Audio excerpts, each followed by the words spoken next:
if I told you that buying a home in your early 30s could make you a property millionaire by your 40s? The secret? Start young.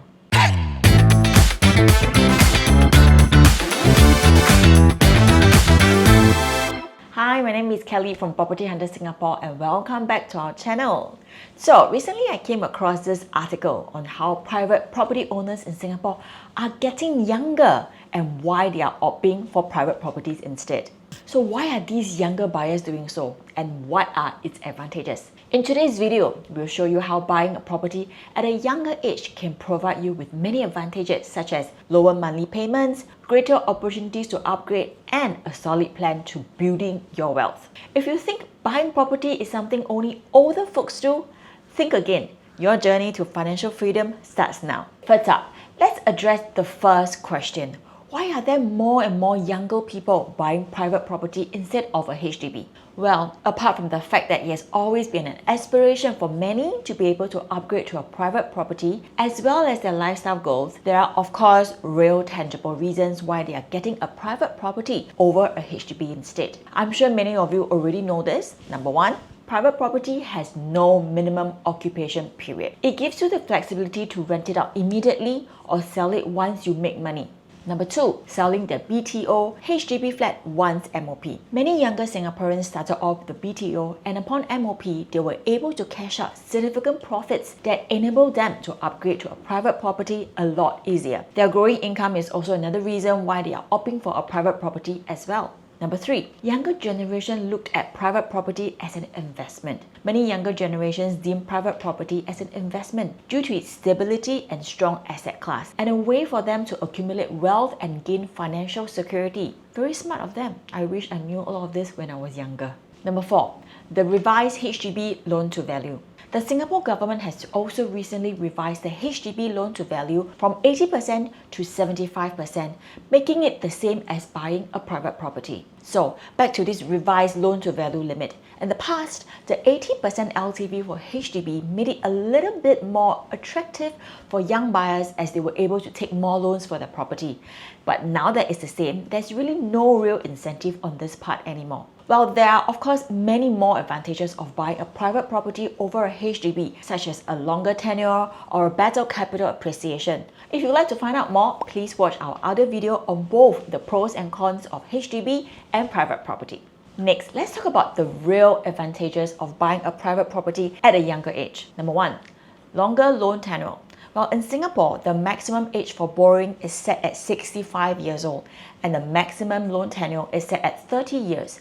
This means that the younger you are when you buy a property, the longer the loan tenure you can secure and the lower your monthly payments will be. Let me explain with a real life example. Let's say you're 30 years old and you're buying a property with a loan amount of $750,000 at a 2% interest rate. You could qualify for a maximum loan tenure of 30 years. This would mean your monthly payment would be approximately $2,772. Now, if you wait until you're 40 years old to buy, your maximum loan tenure will be reduced to 25 years due to the age cap of 65 years for borrowing. This shorter loan tenure will increase your monthly payment to about $3,179. That's a difference of $457 more each month. As you can see, buying younger allows you to spread out your loan over a longer period, resulting in a lower monthly installment and making home ownership more affordable. I hope you guys are learning something so far. Before I go into the further details, please do help me by liking or even commenting below any questions that you may have. Okay, back to the topic. Number two, greater opportunities to upgrade. Starting young also gives you more opportunities to upgrade from one property to another, increasing your net worth over time. When you buy your first property, its value can appreciate due to market demand or improvements you make. You can then sell this property and use the capital gain as a down payment for a bigger or more luxurious home. Let me give you an example of what a difference it can make if you were to start your private property journey in your 30s versus the age of 40. Let's say you bought your first property at the age of 30, for example, a $1 million condo. Okay, in order to buy this property, you will have to use your cash plus CPF of $250,000 as down payment. So 5 years later, at the age of 35 years old, you sell off this property at $1.25 million, cashing out $250,000 in profit plus $250,000 of your initial down payment, making it a total of $500,000.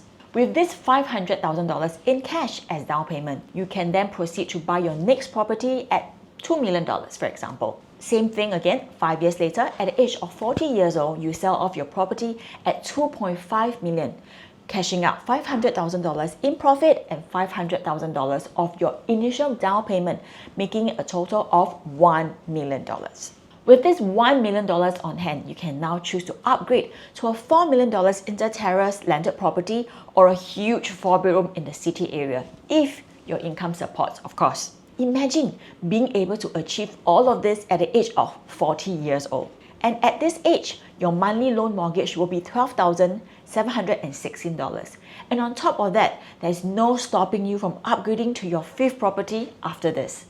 And just imagine if you were to start buying your first property at the age of 40 years old instead. This entire timeline will be pushed back by 10 years, only allowing you to potentially own the landed property when you turn 50 years old instead. Well, some of you may say it's not too bad to be able to stay in a landed property at this age, but let me share with you, when you are 50 years old, your monthly loan mortgage for this property will be $19,305 instead. There is a big difference of $6,589 per month. And on top of that, the likelihood of you upgrading to another property is extremely low, given that you will only have a loan tenure of less than 15 years after buying this current property. And in most cases, this will be your last property, unless you choose to downsize in the future. Let me share with you a real case study involving a client of ours. So Jeremy and Stephanie are a young married couple in their 30s. Just 3 years ago, they were living in a 5-room HDB flat in Punggol. At the age of 33, they decided to take the leap and buy a private property as their next property instead. With the rise in HDB prices, they managed to sell their flat at a substantial profit. And with their profit and down payment for their flat, they have upgraded to a beautiful 3-bedroom private condo at Dairy Farm Road.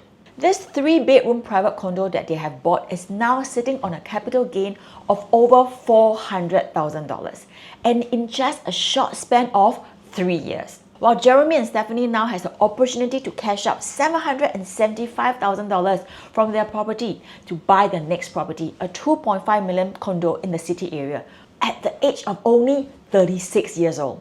This story shows the power of starting young and making strategic property decisions. Imagine the difference this could make over a lifetime if you start early. Buying at a young age allows for multiple upgrades, increasing your net worth each time you upgrade. In conclusion, starting your property journey earlier gives you the best chance to grow your assets and secure a stronger financial future. Starting later in life gives you a shorter runway to build your assets and wealth. Don't make the same mistake as I did as well, by waiting too long. The longer you wait, the lesser time you have to let your property appreciate, to save on lower monthly payments and to build equity. So if you're on the fence about buying a property and still think that buying a property is an old people thing, remember the advantages I've shared with you today. If you found this video helpful, please give it a thumbs up, share with your friends, and subscribe to our channel for more real estate tips and insights. If you do have any questions or topics that you'd like me to cover, do leave them in the comments below or contact us through the link in the bio. Thanks for watching, and I'll see you in our next video.